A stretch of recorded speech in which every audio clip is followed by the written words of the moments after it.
Mark 15, verses 42 through 47. The burial of Jesus. It was preparation day, that is, the day before the Sabbath. So, as evening approached, Joseph of Arimathea, a prominent member of the council, who was himself waiting for the kingdom of God, went boldly to Pilate and asked for Jesus' body. Pilate was surprised to hear that he was already dead. Summoning the centurion, he asked him if Jesus had already died. When he learned from the centurion that it was so, he gave the body to Joseph.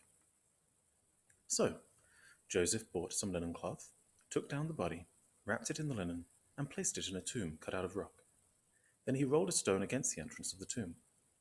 Mary Magdalene and Mary, the mother of Joseph, saw where he was laid. Okay, so it's the day before the Sabbath. Well, when's the Sabbath? If you remember, our Jewish brothers and sisters, they observed days from sundown to sundown. So the Sabbath day was Friday night until Saturday sundown. So it would have been during the day on a Friday. This is how we know that Jesus died on a Friday. That's why we have Good Friday as a commemoration. And so it was the day before the Sabbath, when no work is meant to be done. Joseph of Arimathea, who here it says a prominent member of the council. In the Gospel of Matthew, it mentions that he was a very rich man and also a Christian. He asked if he could have the body and bury it in his family tomb. When Pilate was told that Jesus had already died, he had no objection, and so absolutely Joseph of Arimathea was allowed to bury Jesus.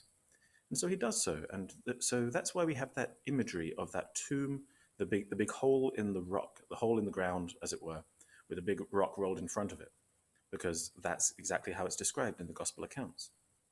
And so if you actually read the Matthew account, you'll see that not only did they roll a stone against the entrance of the tomb, but Pilate insisted that it was sealed up shut. So it's not just that this stone was rolled in front, but it was incredibly secure. It was sealed. And then we see, as we were told last time I spoke with you, Mary Magdalene and Mary, the mother of Joseph, saw where he was laid. So Mary Magdalene and the other Mary that was referred to at the crucifixion, they see where Jesus was laid. And when Jesus is resurrected, of course, we're going to be hearing from them again.